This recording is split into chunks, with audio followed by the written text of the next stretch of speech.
Hello मेरे साथी कॉकरोचों, काफी लोग इंतजार कर रहे हैं कि कॉकरोच जनता पार्टी अपने एजेंडास पर एक्शन लेना शुरू करे। নয় কোনো পদ্ম, হাত কিংবা ঝাড়ু, ভারতের রাজনৈতিক অঙ্গনে এবার আলোচনার কেন্দ্রবিন্দুতে উঠে এসেছে এমন এক প্রতীক যার নাম শুনলে অনেকের গা শিউরে ওঠে। সেটি হচ্ছে আরশোলা। অবিশ্বাস্য শোনালেও সত্যি, মাত্র কয়েকদিনের ব্যবধানে সামাজিক যোগাযোগ মাধ্যম কাঁপিয়ে দিয়েছে ককরোচ জনতা পার্টি নামের একটি ব্যতিক্রমী উদ্যোগ। লাখো তরুণদের সমর্থন, ভাইরাল পোস্ট, তুমুল আলোচনা এবং রাজনৈতিক মহলে কৌতূহল, সব মিলিয়ে ভারতের ডিজিটাল জগতে এখন সবচেয়ে বেশি আলোচিত নামগুলোর একটি সিজিপি। কিন্তু কি এমন আছে এই আরশোলা পার্টির মধ্যে যা এত অল্প সময়ে মানুষের নজর কাড়তে সক্ষম হয়েছেন? তবে নামের সঙ্গে পার্টি শব্দটি থাকলেও এটি কোনো আনুষ্ঠানিক রাজনৈতিক দল নয়, বরং রাজনৈতিক ব্যঙ্গ, সামাজিক হতাশা এবং নাগরিকদের ক্ষোভ প্রকাশের জন্য তৈরি হওয়া একটি অনলাইন আন্দোলন। সিজিপির নির্মাতারা নিজেদের রাজনৈতিক বিকল্প নয়, বরং প্রচলিত রাজনৈতিক সংস্কৃতির প্রতি এক ধরনের কৌতুকপূর্ণ প্রতিবাদ হিসেবে তুলে ধরেছেন। সবচেয়ে মজার বিষয় হলো এর সদস্য পদের শর্তগুলোও রসিকতায় ভরপুর। তাদের দাবি অনুযায়ী সদস্য হতে হবে বেকার, অলস এবং প্রায় সারাক্ষণ অনলাইনে সক্রিয়। পাশাপাশি থাকতে হবে পেশাদার র্যান্ট করার যোগ্যতা, অর্থাৎ যে কোনো বিষয়ে ক্ষোভ, হতাশা বা অভিযোগ প্রকাশ করার দক্ষতাই এখানে অন্যতম যোগ্যতা হিসেবে বিবেচিত।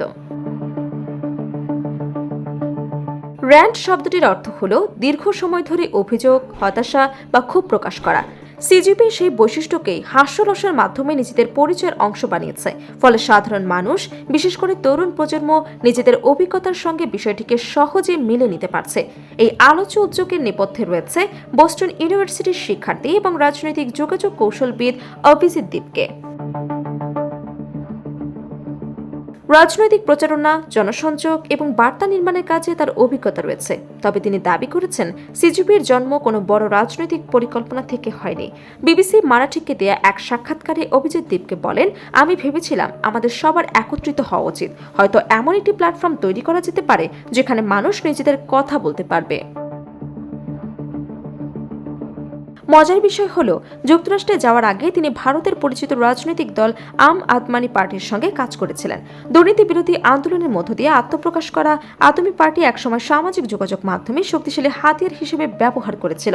অনেক পর্যবেক্ষক মনে করেছেন সিজিপির ডিজিটাল কৌশলেও সেই অভিজ্ঞতার প্রভাব রয়েছে। তবে শুধুমাত্র হাস্যরসই বিজেপির জনপ্রিয়তার কারণ নয়।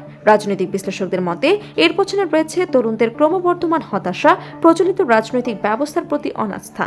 অনেক তরুণ মনে করেন বিভিন্ন রাজনৈতিক দলের প্রতিশ্রুতি ও বাস্তবতার মধ্যে বিশাল ফারাক রয়েছে। ফলে তারা নিজেদের অসন্তোষ প্রকাশের জন্য নতুন ধরনের প্ল্যাটফর্ম খুঁজে নিচ্ছেন। আরশোলাকে প্রতীক হিসেবে বেছে নেওয়ার মধ্যে রয়েছে এক ধরনের প্রতীকী বার্তা। সাধারণ বিশ্বাস অনুযায়ী আরশোলা অত্যন্ত টিকে থাকার ক্ষমতা সম্পন্ন একটি প্রাণী। প্রতিকূল পরিবেশেও এটি বেঁচে থাকতে পারে।